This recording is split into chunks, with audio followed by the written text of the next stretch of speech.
All right, we're live. I'm gonna just get things set up here.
Do do do do do do. Do do do do do do do.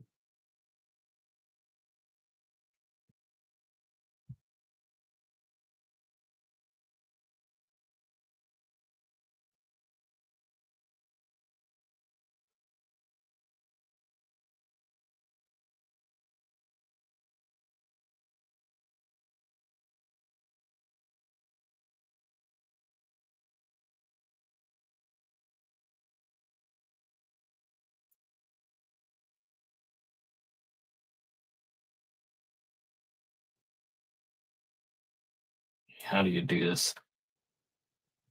Just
You're like such an old man trying to figure all this stuff out right now.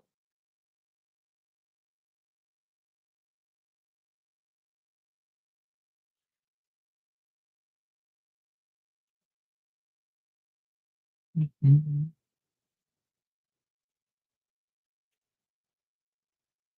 we're at 8 o'clock. I'm going to give it just a couple minutes here for people to potentially stream in. And if people don't stream in, then I'm just going to use this as a easy way for me to create almost like a presentation of the information that we found. Things backwards. I'm trying to fix my hair. Give it a couple more minutes here.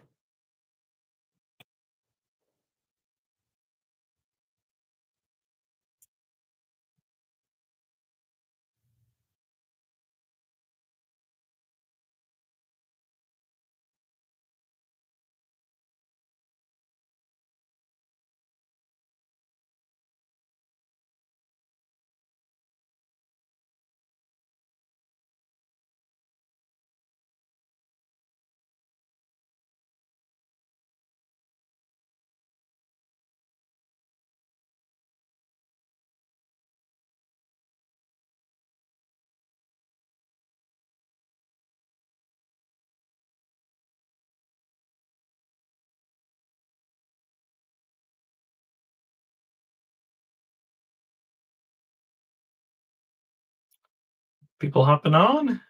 I'm just waiting for my share to go through, and then hopefully we can get started here. Thanks for bearing with me.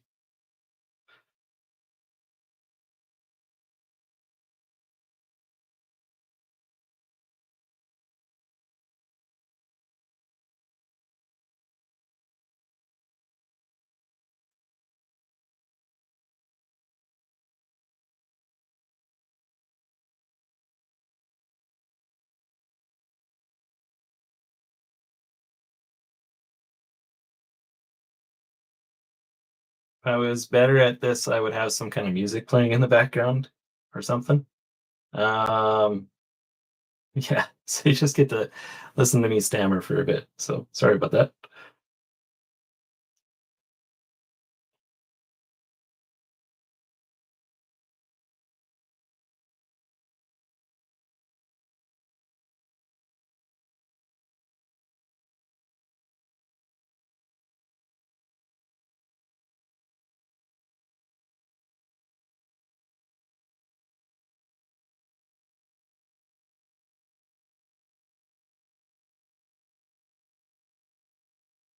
Okay, I'm just gonna get everything organized here.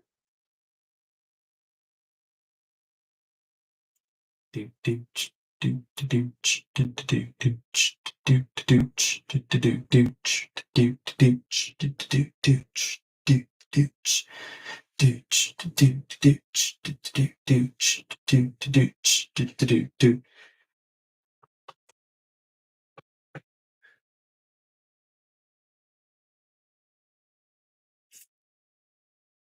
I'm drinking a Fernie Brewing Company West Coast Pale Camp Out while I'm doing this.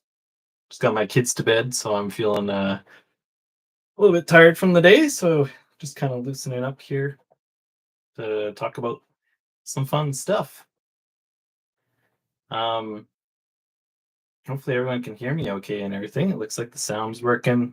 You can see on the screen this is one of our discs that we're making right now. So I just got the machines working away, pretty much working away 24/7 at this point. So uh, gives you an idea of how things are working.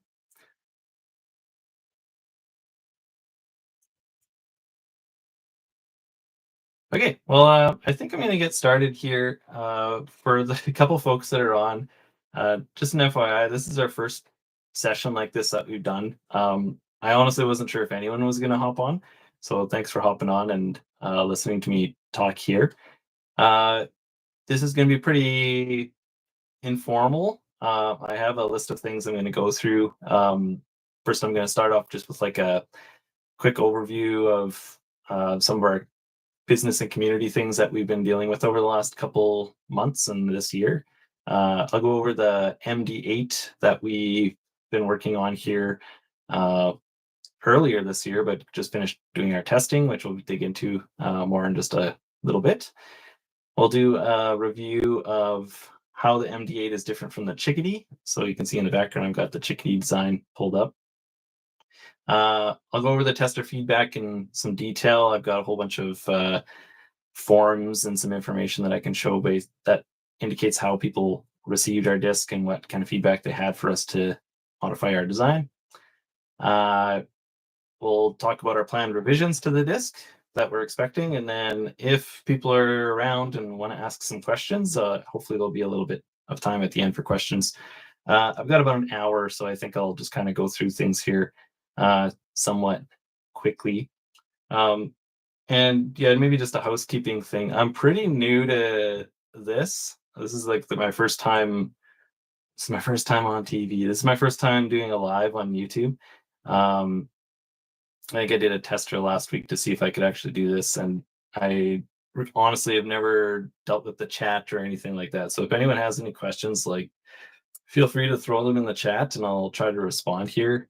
Um, and we can discuss as needed. If I do want to take a pause throughout, there's some time I think to do that, but you can also ask in the Q&A if you want to. So yeah, I guess just with that, for the first thing here I wanted to talk about is just how tariffs and some of the market challenges hit earlier this year. And I think everyone's been feeling tariffs and I guess global trade war stuff pretty much since the start of this year. And being a small business, we were not removed from that. We had to deal with quite a bit of the impacts of that trade war that was happening. And so, really, the hardest part about all of it was just trying to figure out what it even meant. So we were from the start of this year, we're trying to figure out, are we going to have to pay a tariff at all?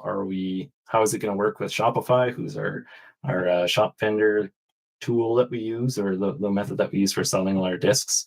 And will we still get our shipping discounts? Are we going to be able to ship to the US without having issues? Things like that. And done a lot of learning, met with a lot of folks from either from Shopify or from other companies around the Saskatoon, and they've all been very helpful. So things have been a little bit slow at the start of the year as we've been trying to figure that out. The other thing that was a pretty big impact for us is that a lot of our warehouses are in the US. So a lot of the plastic that we're getting, we were ordering it from the US and it was being hit with a tariff. So it meant that a lot of times that we were trying to get our plastic spools that we're using for printing, like you're seeing on the screen, we would have to pay a tariff on it. And margins on our discs are fair, but like as soon as you have something like that happen, margins start to disappear. We really didn't want to raise prices, so we've been really trying to find ways to get around that. And if you've been following our Instagram feed or our Facebook feed, recently we just announced that we're going straight to a manufacturer now. So we were able to develop a relationship there, and now we're able to get that plastic straight from our manufacturers in China. So we have a relationship with someone there that will ship us materials, and then we can get it at a good price. And so far they've been very responsive. The stuff that we're getting has been awesome. I don't know what else to say. It's like very high quality plastic. It's very it's very well spooled. It's in many different colors. Engineering wise, it's like bang on. So they're pushing out some really good materials. So Tectonics asks, do you guys have a lot of American customers? Just wondering if tariffs might hurt in two ways. Yeah, actually, so where we sell most of our discs, how should I say this? In Saskatoon, in our location, we sell the most discs to people in Saskatoon.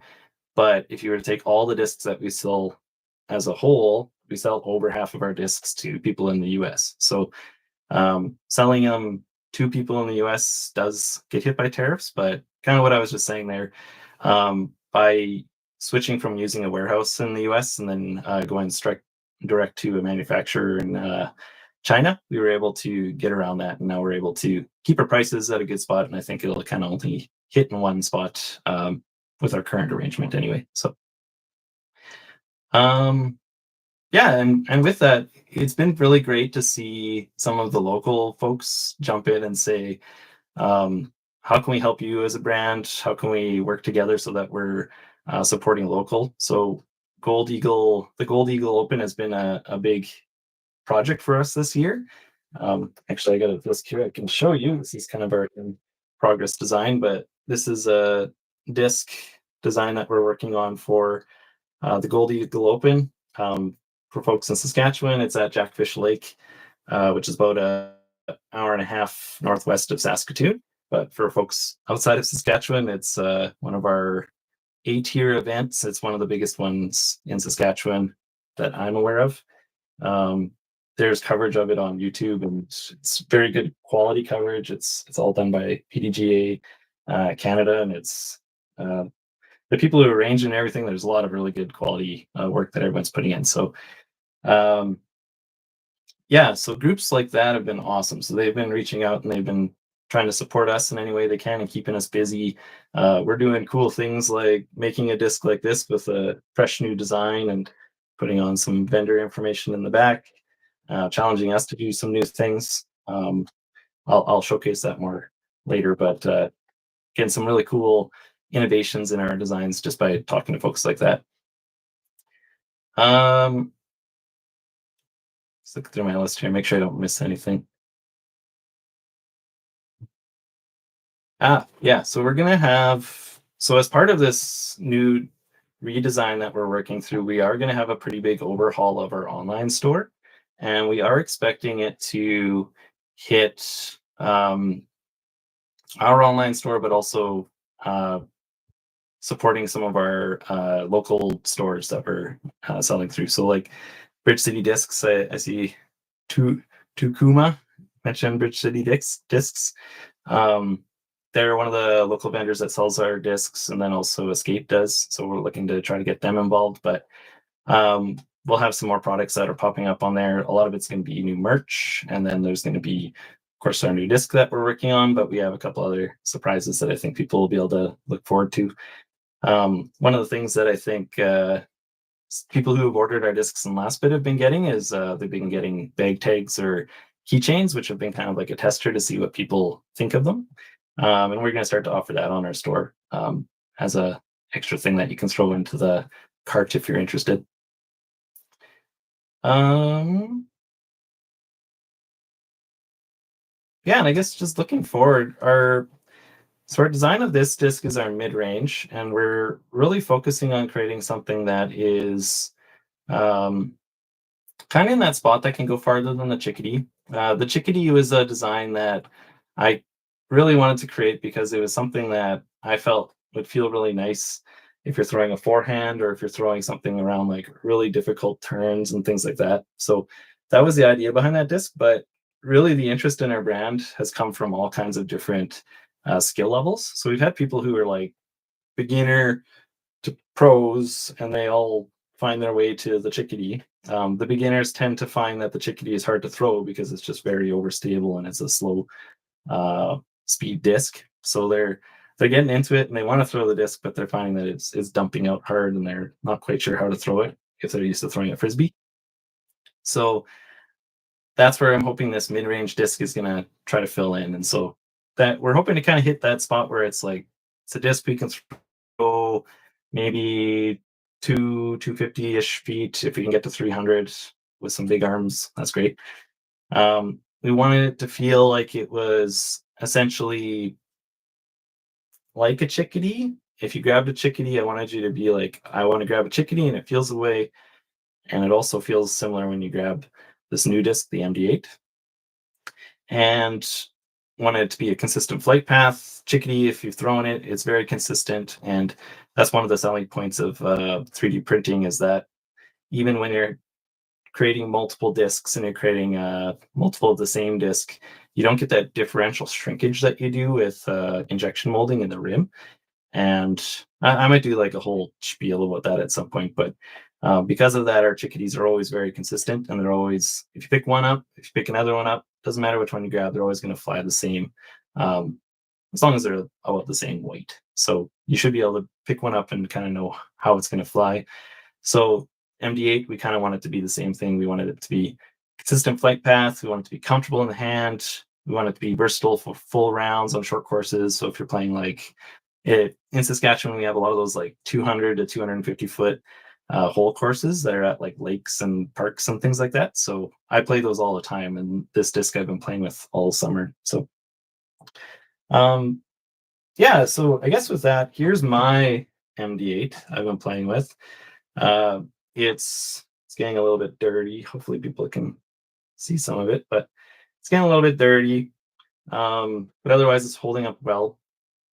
There's been a handful of these that I've sent out that part of our testing or our testing process or developing a disk initially is to figure out what's the limitations of what we can do with the disk design. So I like the shape, and that's kind of where I got to with the MD8. And I did have to go through lots of different versions to get like it to print nicely on the rim and get it so it's like smooth and consistent the way that I was expecting. It's all about settings. It's all about adjusting things on our settings.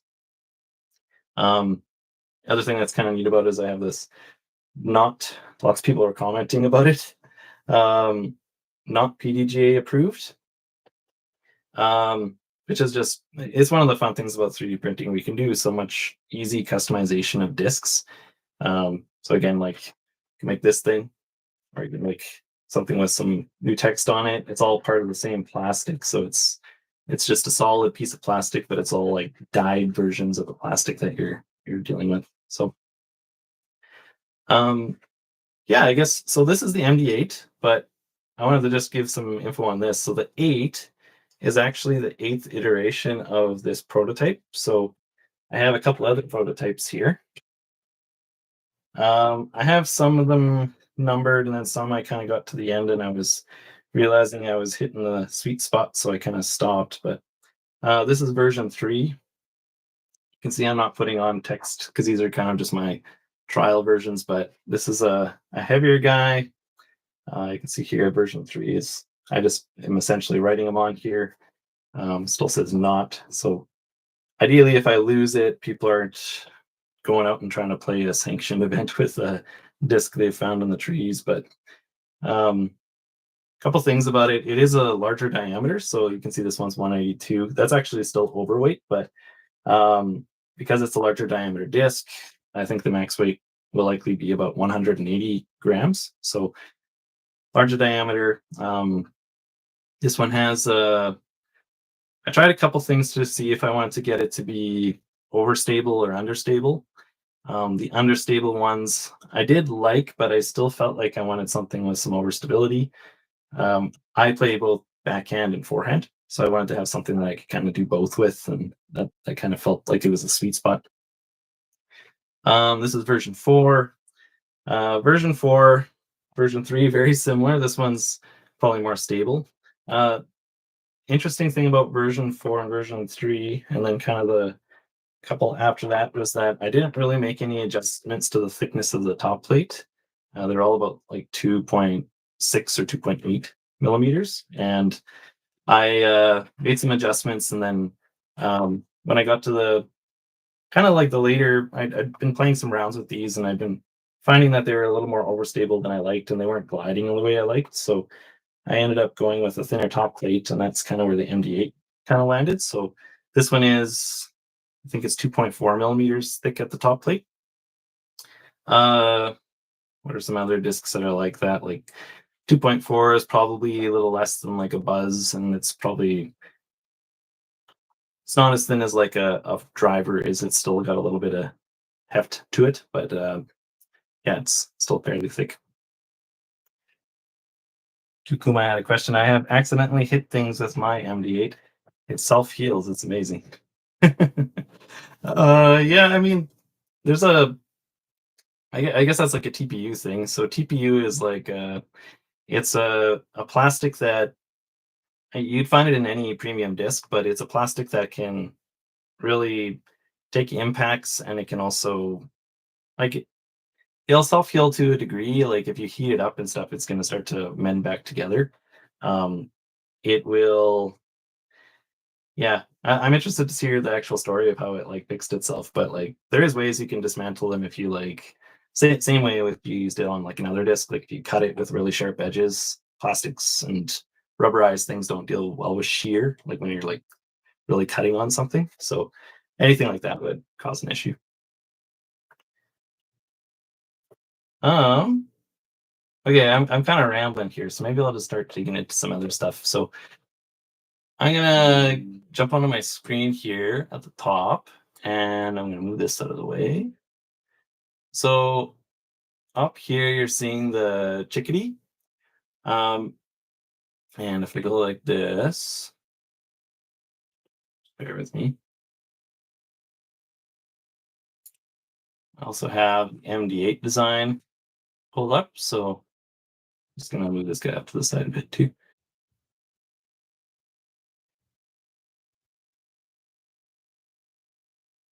Um, yeah, so we're looking at this is a essentially a cut through a disc, so you can see what it looks like.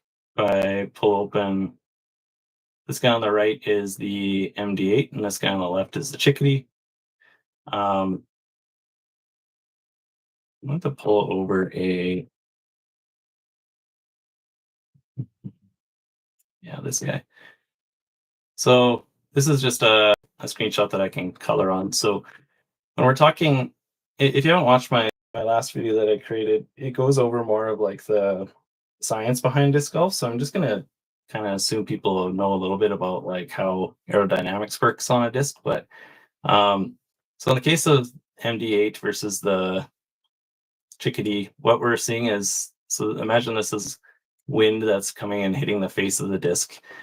We have a much shorter flat spot. So you can see here on the chickadee, we have a larger flat spot. The flat spot gives a really good resistance to air changes. So it'll actually hit and then it won't be affected as quickly. So um, when we have this flat spot here, we're going to have a really overstable disc. We're going to have a disc that's going to fight wind, which is that's the mission of the chickadee, and it was something that I wanted to have as a really strong point for that disc.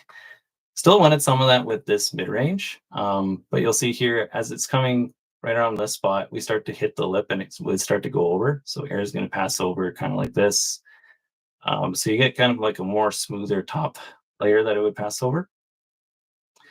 At the bottom, you can see there's a steeper angle here for the disc to go down, which gives it kind of a more cutting, uh, I guess, path as it's going through the disc. Whereas chickadees, this is like essentially a 45-degree angle, so it doesn't really cut as much. So really where we're landing with the design right now is it's kind of somewhere in between a driver and so a mid-range. Sometimes you would get something that cuts a little bit more off the top here.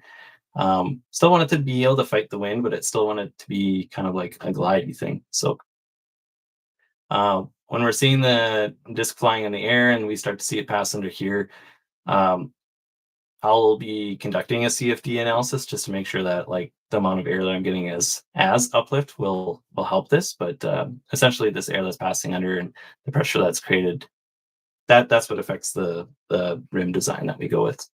Um, so yeah, I kind of wanted to show this just to show like I had a couple people comment on like how is the chickadee different than the MD8 because they felt very similar, and really you can see some of the similarities here. So as we're going over this top lip, there's this curve which is on the chickadee as well. We have a flat spot which is a different dimension. We have a flat spot down here which is different angle and dimension, and then we have a cup. And this rim cup is a feature that I wanted to continue on because it felt like it was a really well received feature in our chickadee. This rim cup allows you to stick your fingers in and you can really get them locked in to do forehands, but also nicely for backhands. So that's why it feels similar. It's very similar in design and a lot of the same ethos is in there. So it gives you an idea of, I guess, how those two are related. Let's go through my notes here again.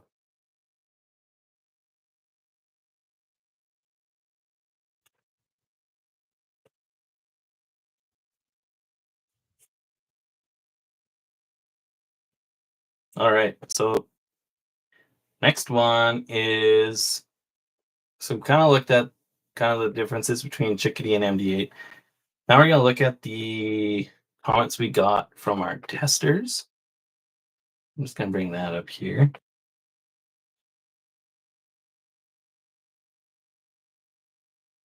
In my haste of getting my kids to bed and then coming here, I have about 100 windows and tabs open, so that's why things are bouncing around so much. Go up to the top here. So this is our testing results. I'm just going to read through them and kind of just provide a little bit of insight as I go through. Um, if anyone has any questions, again, feel free to ask away, and I'll try to answer some questions here. But uh, so first question here: how comfortable is the hand feel of this disc? 40% said excellent, 33% said great, 20% said good, and one said fair. Uh, Really, when it comes down to product design, me and so my partner it's Lena, when we talk about these, we, we really do have to understand that like when you're designing something, not everyone's gonna have the same reaction or have a positive reaction to everything, or we won't get like an exact 100% likes excellent or feels excellent about the hand feel of the disc, which is okay. Really, what we're shooting for is to get some good percentages to understand, did people like it the way it is? Is there something that's like a fatal flaw that we didn't consider? Um, is there something that people really didn't like so that we can consider it? So in the case of this one, where we had essentially 73% said it was great or excellent, that's a really good result. And so we're happy with that result, and we're actually going to stick as best as we can to how the disc feels. That's been a really positive piece of feedback that we've gotten on a lot of our discs over the last little while. So, how easy is it to control the flight path of the disc during your throw? Uh, 33% said very easy, 46.7 said it was easy, 13 said it was neutral, and one said it was difficult, or a small percentage said it was difficult.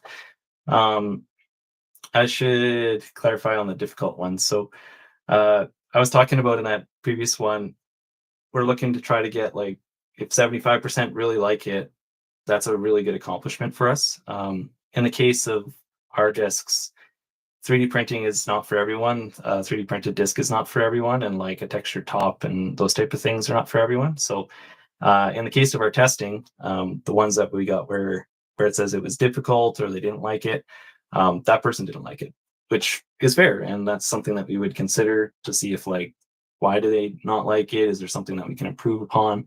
Um, in the case of this one, it was mostly just to do with the um, feel of the disc, like the plastic.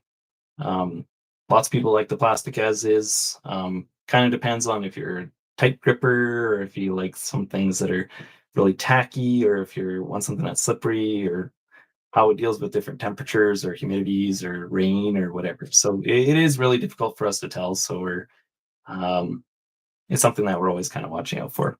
In the case of this one, to be specific, they were asking if we could have a smooth top version of a disc, which funny enough, I actually have one here that's a smooth top instead of a rough top that we've been doing, or a textured top. So this is something that we're trying out. We're trying to see if we can create a smooth top, if it still gives us what we're expecting. Um, I've been pretty happy with the smooth top so far. Um, we're releasing quite a few products right now, so I feel like it's something that we'll keep kind of exploring here as we go. Next question: how accurately did the disc respond to your throwing technique? 33% said very accurate, 47 said accurate, then we had neutral, and then somewhat accurate. The thing that we found mostly from the feedback was that based upon how hard people threw the disc, it behaved differently. And I won't talk about that too much because I'm going to show a couple comments here, but that's just something that we found. It was for people who didn't throw hard, they felt like it was dumping out really quick, and for people who threw it hard, they found like it glided very well. So, what flight numbers would you assign to this disc? So 4203, 5302, 5403 got a pretty good spread. And I think what this shows is just how different everybody's experience with throwing a disc is. So, like, if you're just to make a point, like every one of these people will receive the same disc, and everyone would have thrown them um, their way. So it would have been either harder or softer or with a different grip or forehand or backhand or whatever. So all these people are going to throw it different. And a lot of them ended up kind of the same, but some of them were ended up kind of more on like one end of the spectrum. So in my experience, I felt like it was more of a 5302. Um, so this one here aligns with what I was thinking the disc was. The rim itself was designed. So when you're talking about speeds, it's all about like the thickness of, or the width of the rim. Um, in in the design itself, it was actually designed to be a 5 speed, so that's how thick the rim is. Um, but I think because the rim has that cup in it, it makes it almost feel like it's thinner. It's easier to get your hand around. So I think that's where we get some of the lower numbers here too. And also we have a 6 too. So some people maybe they have a smaller hand, or maybe they just feel it a little bit differently. It's something that changes for each person. Um, One thing I want to point out, so some people are saying typically if they said it had more glide, so it's 5402, 5302, I feel like those people threw it harder. I'm kind of guessing here, but someone like a 4314, so this is like very overstable. Um, that person found like it kind of just dumped out on them, and they also thought it was a slower speed. So kind of some funny stuff to think about. We're tweaking it so that we kind of get it to the spot where we want it to be. I kind of want it to be in this 5402 spot, so I'll talk about that here in just a minute. We're doing okay for time. Just keep on going here.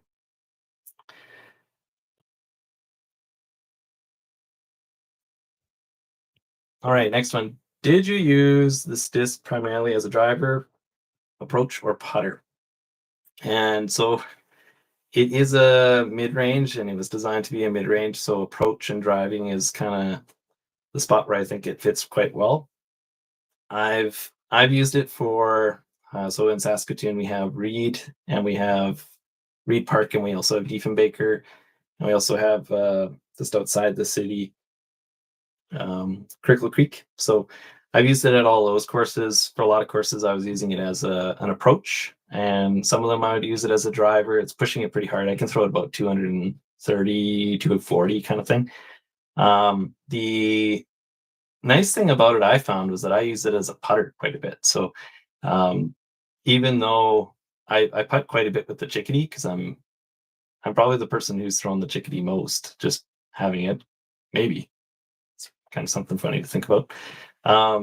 But the actual MD8, the way that I was throwing it, you could throw it as a nice like long putt, and it just likes to glide nicely towards and it fights wind pretty good still too. So it was a good, like, if you're throwing something that's beyond what you would think an overstable putter could do, it kind of landed nicely there. So anyways, just getting back to the data, I was kind of rambling there. So yeah, most people are using it as an approach, and some are using it as a driver. Some of the videos, if you saw any of those out there, some people were playing full rounds with it, so they were using it as a driver too. So throw it hard. If you got a good arm, you could throw it for a driving course. What kind of uses or shot shapes work best for the disc? Most people found that they like doing a hyzer. Uh, Next was throwing it flat. So some people thought it was a nice flat throw disc, and then rest and hyzer. Um, the way it's designed, throwing a hyzer, you're going to end up throwing it kind of as like a hyzer bomb. It's going to come down and spike. Um, if you're throwing it flat, if you got the arm, it's going to glide for a bit and then fade out. But the Anheuser route, that's where I found I could throw it the farthest, and then that's where we received feedback that people threw it the farthest. I think people could get close to 300 if they threw like a really hard Anheuser forehand. I play quite a bit of like mid-range forehand type shots, and that was something that I like to do with it too. So kind of fit into that nicely.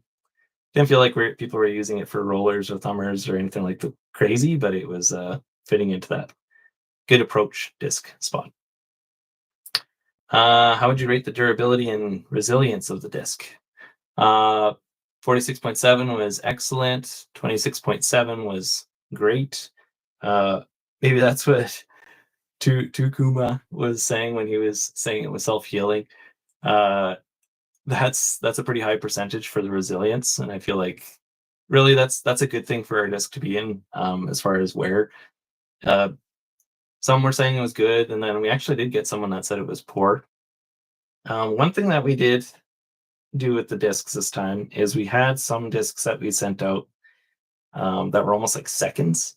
Um, and one we sent two discs to because we were like, here's one that was kind of like a second, and we wanted to see, um, how the person noticed the wear on it. And so what we sent was like a disc that had some under extrusion throughout the buildup of the disc, which we had to modify settings to fix, which was a good test.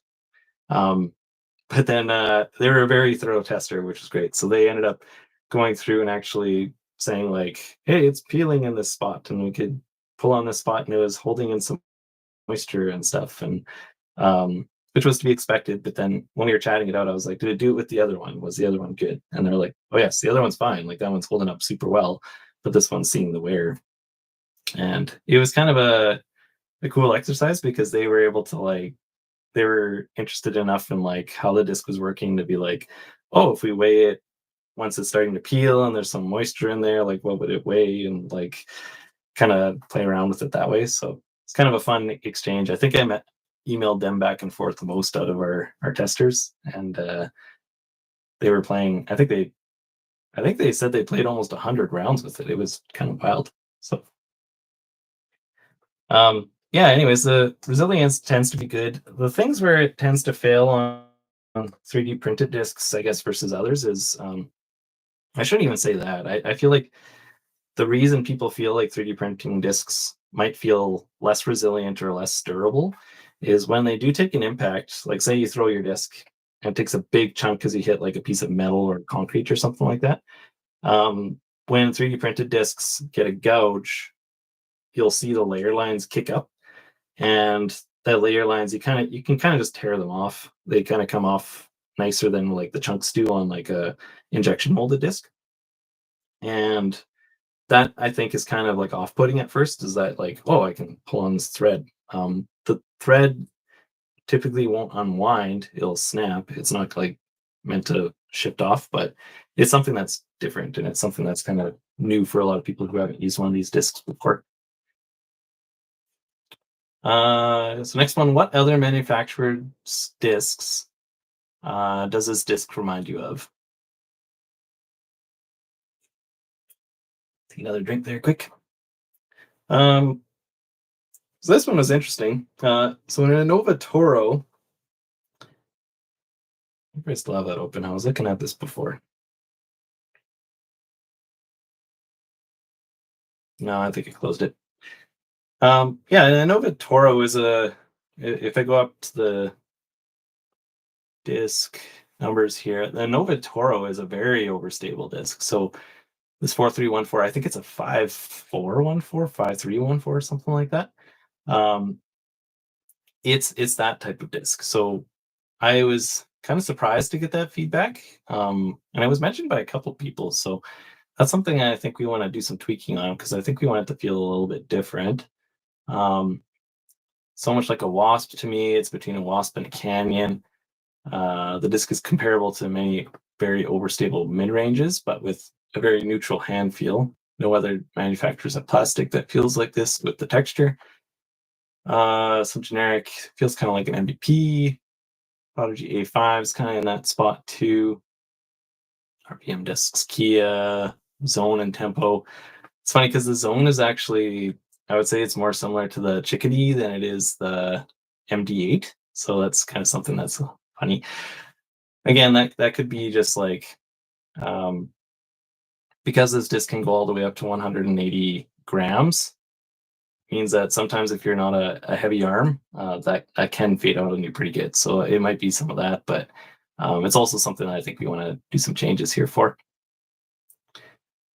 Season Pyro with a bit less glide, and Nova Rock. This is actually pretty getting closer to what I was thinking. It was more like Hellbender with more glide and little less fade. Warship with less glide and more fade. Anchor with less glide. Dynamic Disc Slammer, more overstable and improved Innova Avatar mold. It's very much a zone style disc for me. Well, between a tempo and a pyro, and then a toro. So a couple toros in there. A couple things that were more similar to what I was thinking, but it also felt like a lot of people were finding it was fairly overstable again. So next question here, will this disc stay in your bag? So this is kind of an interesting one. 26.7 said yes, 20% said no, and then 53% said occasionally. So I typically find I have a couple go-to discs, and I have a couple that are like the style that I throw, where I want them to be like. I play so much in Saskatchewan; it's so windy here that we want stuff that fights through the wind. So I find it works well, when we're designing a disc. We kind of want to have something that like fits the space that people are going to be in, but also understanding that like I think I always swap out my discs. Like I'm always playing with like I always have like a buzz in my bag, and I always have like uh, a wraith, always have a chickadee, those type of discs. So I'm always kind of playing with like a couple that are like filling a couple slots and then add or remove. So in the case of this one, it's kind of one of those discs that you could use in different situations, like fighting wind on a windy day, but like you still want to have some distance out of it, or um, say you're playing a course that you want it to wind a little bit versus an open course. So I think it kind of fits that spot. So the occasionally could be one of those. It's kind of hard to tell. In the case of the yes and the no's, I think the no's are like people who are just like, I didn't find like maybe it was dumping out too hard for me, and I felt like I wanted something that was a little bit more my style, which is fine. And then the yeses are saying that they would keep it in their bag, and that's a good percentage too. So I feel like we're kind of in the middle there, and I feel like as long as people are feeling like the disc is good feeling and they would use it even occasionally, we're in a good spot. I feel like I'm rambling on that one, but yeah, it's kind of one of those ones. It's got a lot of ambiguity. There's a little bit of interpretation there. So next one here, how would you rate a $31 Canadian price for this disc? I don't know if anyone on is from the US, but it's about $21 or $20 there. Um, so yeah, no one said it should be more. 67 said it was fair price, and some said it was less. Um, I think for the most part, we've got feedback that people are happy with the price. There's discs out there that are more expensive than what we are providing. As far as the less price, I think there's I think, how do I say this? I think there's like a feeling that discs or 3D printing is like a cheaper version of like an or it's a cheaper version than injection molding for making a thing.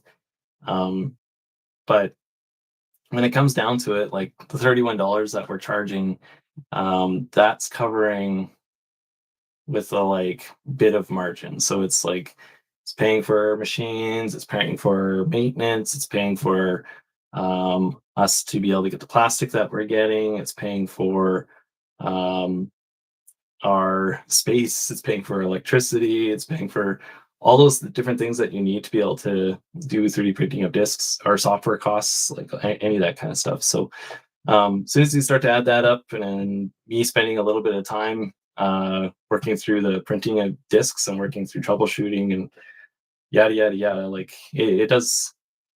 It's all cost and money. Our company at this point is like we're still working through startup costs, so we're kind of in that like early stage of our company. So yeah, I feel like I feel like I'm trying not to get defensive on it. Like $31, I think we're providing a premium plastic, and we're doing something that I think is solid for the community. So I feel like it's a reasonable price for people to pay. Hopefully people start to see some difference there with 3D printing. How likely are you to recommend this disc to fellow disc golfers? 33% said very likely, 33% said likely. Neutral was 26.7, and then one said unlikely. The unlikely person was a person that didn't like the feel of the disc. And all in all, I feel like that's a good result. So having Actually 67% of people or two-thirds of people say that they would likely or very likely recommend it to others. Is a good spot to be in. So happy to see that for sure. How would you rate the product overall? 40% said excellent. Some said good, and then we had sorry, some said great, and then the rest said it was good, and then one said it was fair. That was the person that didn't like the feel.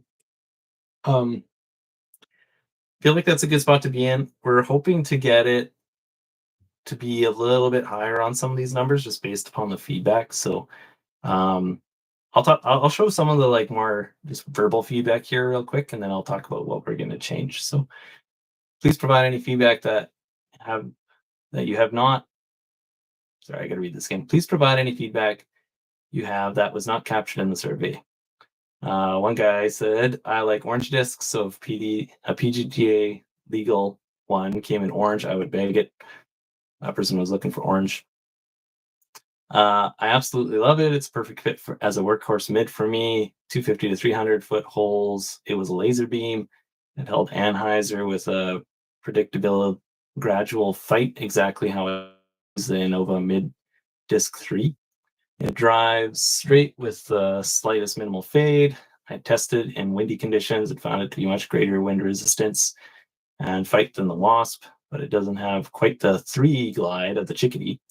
I can comfortably put the Chickadee within 225 to 275. I can't do that. That's a heck of a shot.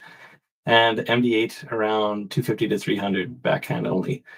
So I took a Discraft Wasp, Trash Panda Canyon, Axiom Envy, Wild Disc Angler, MVP Entropy. You have to take a break and take a drink here. It's like a tongue twister.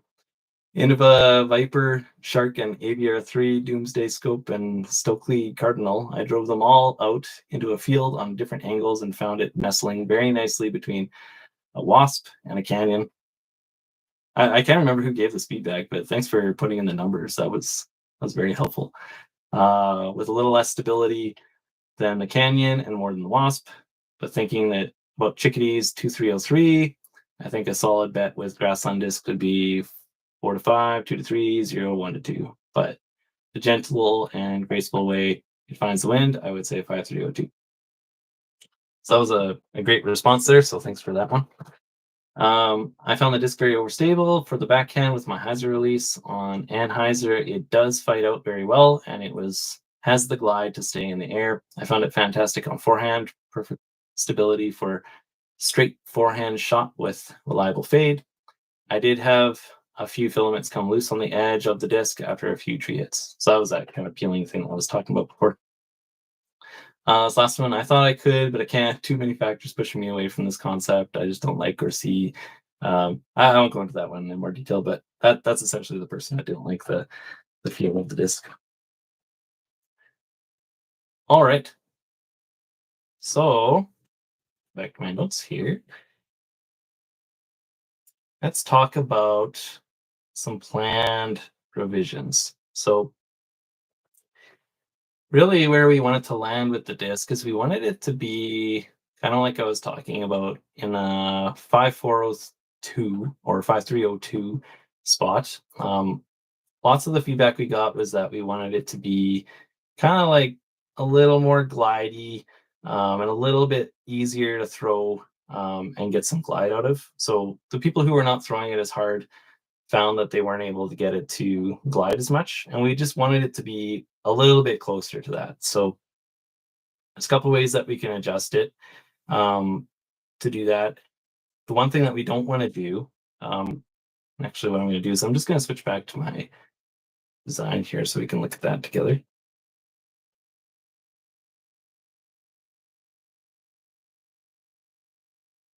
Yeah, we pull those back over here. So the one thing that I don't want to do is change the feel. So the feel of the disc was received well. People felt like it was really comfortable in their hand.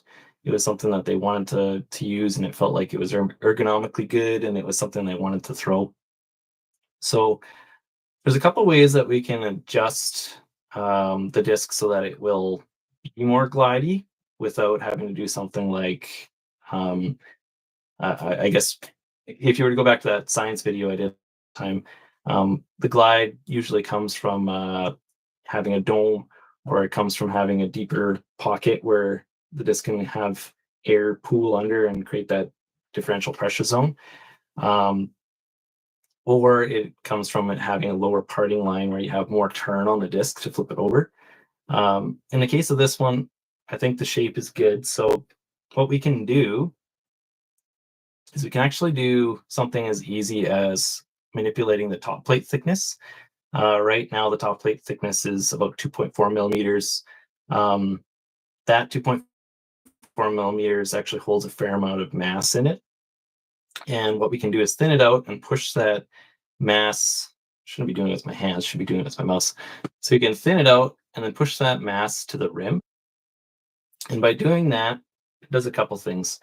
It increases the moment of inertia. So people are following other disc science or other disc brands. Moment of inertia is a common statement, but it increases the moment of inertia, which allows the disc to continue to rotate for longer, which can give us anywhere from a fraction of a second to even a second of extra glide time as the disc will continue that inertial moment that is flying around.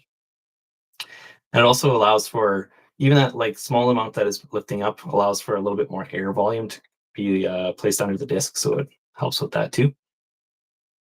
The other thing that I'm going to look at doing is just decreasing the parting line slightly on here. So I'll zoom in a bit so people can see. So if I decrease the parting line slightly on here, that will mean that the disc becomes slightly less overstable. I don't want to adjust that one much because I do find that if you have the arm to throw it, it's throwing the way that people want to right now. But I want to make just a slight adjustment there to see if I can make it kind of land in the spot I want. So really what it comes down to, those two minor changes that I'm talking about, uh, they're minor, but they also are pretty significant. I shouldn't downplay them. But those two kind of like changes that I'm pushing at here, that'll change the disc to be kind of that like probably 5402 to 5302 spot. Likely get some more glide out of lower speed throws, or if you're doing backhand flat throws and you're hoping for it to like glide for just that much longer, it should um, give you that experience as you're throwing the disc. So what I'm hoping to do is I'm gonna take the disc, I'm gonna make a couple different versions again of it, and just kind of make probably some with a slightly thinner top plate, adjust the rim slightly, do some testing and just find if it's landing in that spot where I want it to. I'll compare it to the MD8, but I'll also compare it between a couple different versions and just find the one that I feel lands in that sweet spot. Really don't want to change it significantly here, because I do want to, for the folks who really like the disc as is, I got a lot of feedback that people wanted the disc as is as much as possible. Really want to just give them a disc that feels that way, but also kind of meets the needs of others. So, um, yeah, I guess with that, I just gonna take a look over here. I have a spot here for some live chat questions, so I'm just gonna poke over there and see if there is anything in there.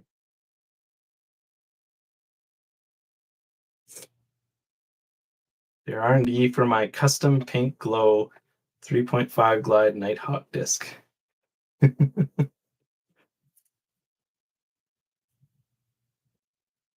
feel like that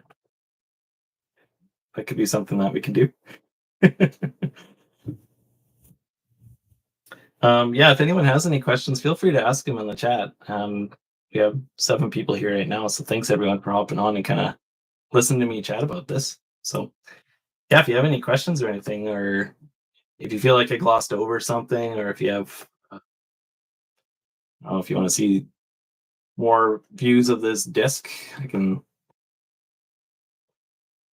entertain as needed.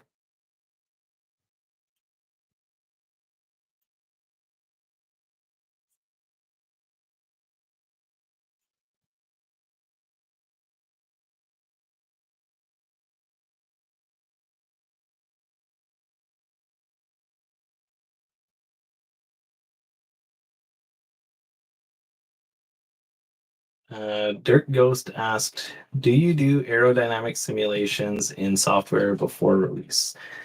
Perhaps this was covered in earlier videos." Um, yep, we do. Uh, I guess I'll talk about my background a little bit. I'm a guy with a civil engineering technologist diploma and then a bachelor's in engineering, but focused on technology management. So that's where my experience really comes with design and using design technology and adapting theories and things like that. I've professionally never done CFD beforehand, but I worked with a couple of folks here locally to learn some CFD, specifically with OpenFOAM. So yeah, do some in OpenFOAM, and it's something that I'm learning and getting better at, hopefully every day. So yeah, if anyone has any like OpenFOAM experience or with CFD experience, and they want to share, I'd be happy to take some support from that. But yeah, it's something that I'm doing some early phases of and just kind of applying right now. So Tacoma said, "Thank you. I loved it. It was great to take a grassy home and play with it in the grassland park." Nice. That's awesome. Just looking forward to the new disc once it's released from Tectonics. That's awesome.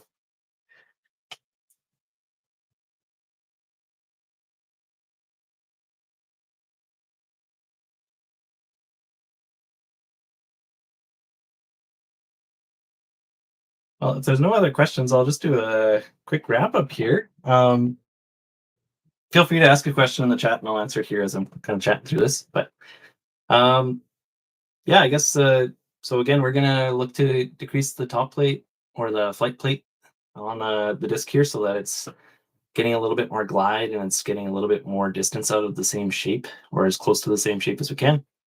I'll be making some adjustments to the parting line as well, so that'll be an adjustment there too. Um, for anyone that jumped on later, just want to again thank the community who's been supporting us so far. I find that the community locally has been awesome, but it's really been awesome to get like just people from all over the place supporting us. One of our testers this time around was from Iceland, and they were able to provide some good feedback on their environment, which is definitely different than what we're dealing with in Saskatchewan. So it's great to chat with them and meet a new person. So and yeah, just everyone in Saskatchewan has been awesome to deal with, and some people I was able to get out and play around with to back directly, but others were able to create videos and send me emails or even just like send me pictures and things that was pretty awesome. When I'm thinking about it, it's pretty awesome to get that support. So um, yeah, I guess if no one else has any other questions, just a reminder to, uh, if you haven't already, subscribe on our socials and follow us on YouTube here for any of this future content that we come up with. Hopefully, I didn't ramble too much. This is my first time doing this again. So, yeah, thanks everyone for hopping on and have a good night. I'll talk to you all soon. Cheers.